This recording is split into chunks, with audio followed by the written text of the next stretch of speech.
On 26th of August 1914, a Russian general obeyed an order he had ignored in real history, and Germany lost East Prussia in 5 weeks. The order was routine. It came from Yakov Zhilinsky at Northwestern Front headquarters, and it told Paul von Rennenkampf to leave a screen in front of Konigsberg and march his First Army southwest to close the gap between himself and Alexander Samsonov. In the history we know, Rennenkampf did not do it. In this alternate timeline exploration, we examine what could have happened and why the real history unfolded differently. The situation that made that order so heavy had been built into German war planning for a decade. Germany intended to decide the war in France. The overwhelming mass of its field army swung west and north through Belgium, and what remained in the east was a single field army, the 8th, under Maximilian von Prittwitz, holding a province that jutted into Russian territory like a finger laid across a table. East Prussia was not defensible in any conventional sense. It was flanked on 2 sides, cut through the middle by the Masurian Lakes, and garrisoned by an army expected to trade ground and survive until the West was finished. That was the instruction.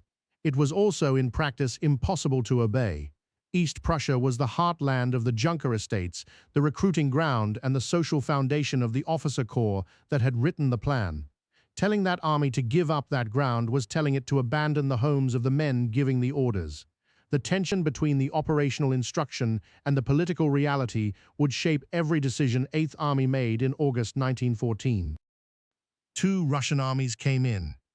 Rennenkampf's first crossed from the east on 17th August. Samsonov's second pushed north from Poland into the sandy country below the lakes. Between them lay the Masurian Lakes, 60 kilometers of water and defile that meant neither army could reinforce the other quickly.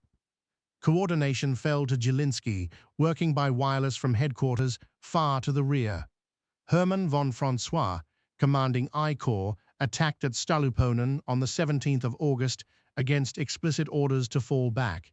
He hit Rennenkampf's leading corps, took prisoners, and withdrew only when a staff officer arrived to tell him to. 3 days later, Prittwitz gave battle at Gumbinnen. It went badly. Mackinson's Dix-Seath Corps was broken and streaming rearward by afternoon, and Prittwitz, with Samsonov's army rising behind his southern flank, telephoned Moltke and spoke of retiring behind the Vistula, of giving up East Prussia entirely. That sentence ended his career. Moltke relieved him on the 22nd of August. Paul von Hindenburg retired for 3 years, and Erich Ludendorff, fresh from taking the citadel at Liège, reached 8th Army headquarters on 23 of August. They did not arrive with a plan.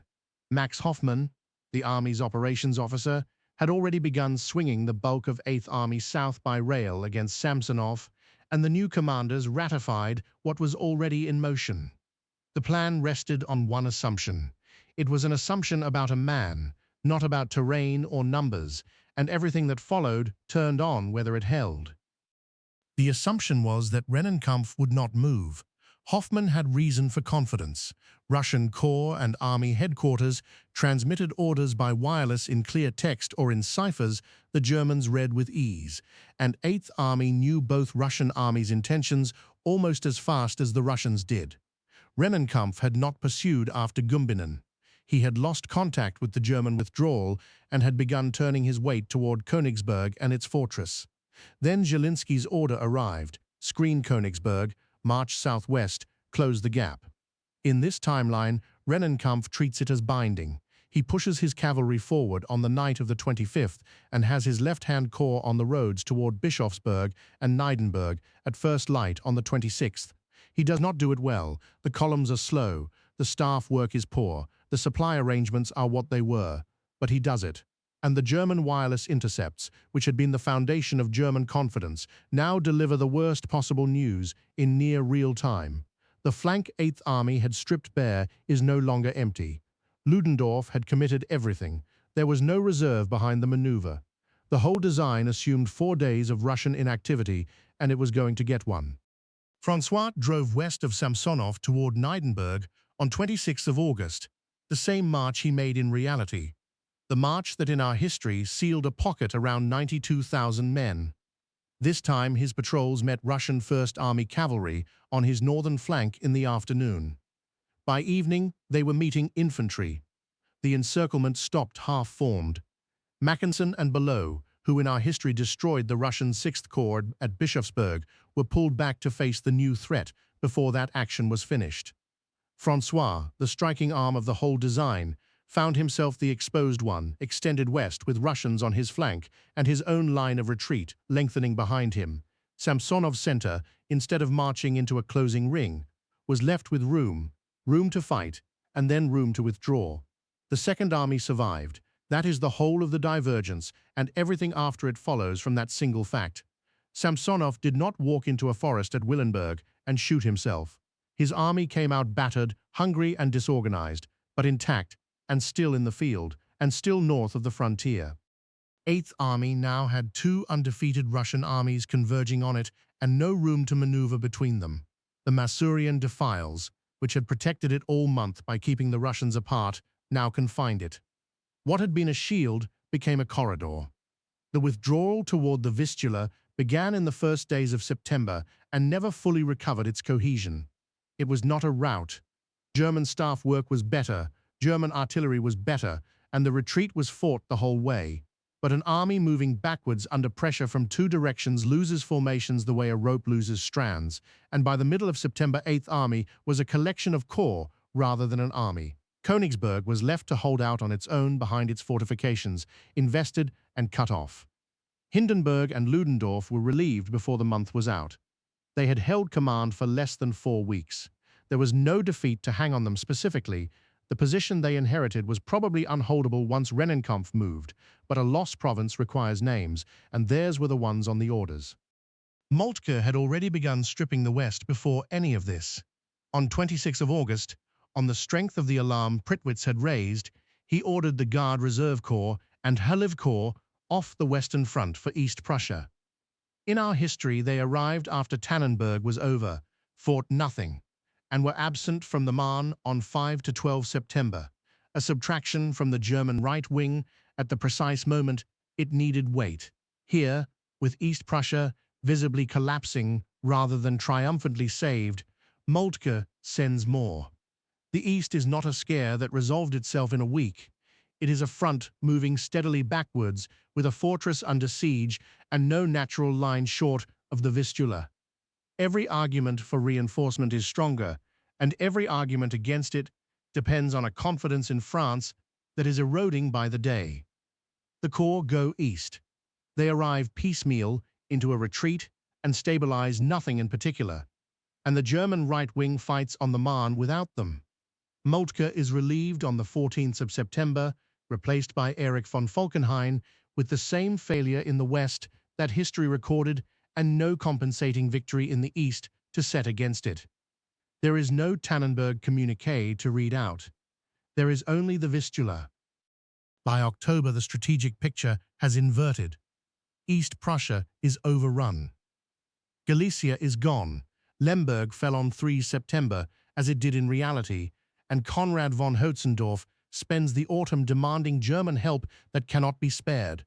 Stavka, with Grand Duke Nikolai Nikolaevich weighing the options, turns toward the target that had always been the real prize.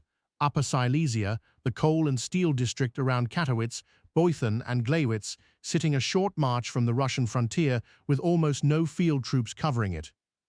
The advance reaches the industrial fringe, and then it slows, not because the Germans stop it, but because of arithmetic that no amount of momentum overcomes.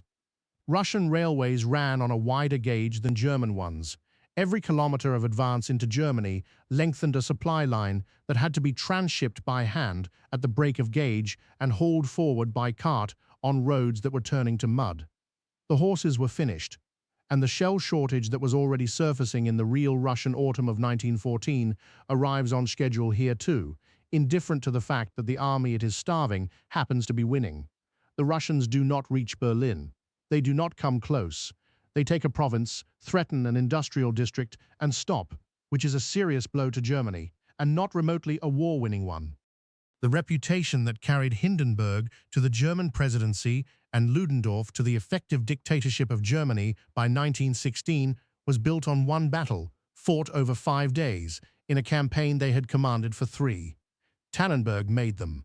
It gave Germany a victory to set beside the Marne, a myth of Eastern invincibility, and 2 names that could be attached to anything. Without it, they are pensioned failures. Hindenburg returns to the retirement he came out of, an elderly general associated with a lost province. Ludendorff, a difficult and brilliant staff officer with a Liege medal and an East Prussian defeat, is given something technical and far from the decisions. The Eastern Command passes to other men, and the war in the East is fought, probably longer, probably no more successfully for Russia, by soldiers whose names would not later be shouted in Berlin beer halls. It would be too easy to say that Germany is therefore spared what came after. The forces that produced the stab in the back legend were not the personal creation of 2 generals. The defeat, the hunger, the collapse of 1918 would still have to be explained by someone. But the legend of the undefeated army needed a founding text, and Tannenberg was it, the proof that the German soldier had never truly been beaten in the field, only betrayed behind it. In this timeline, that proof does not exist. There is no annihilating victory in the sandy country south of the lakes, no 92,000 prisoners, no general dead in a forest at Willenberg. There is only a province lost in the first autumn of a war that has 4 years left to run, and a country that will have to account for its defeat without the comfort of a battle that proved it never deserved one. History turned on a single order, obeyed on a single morning, by a man who in our world simply chose not to move.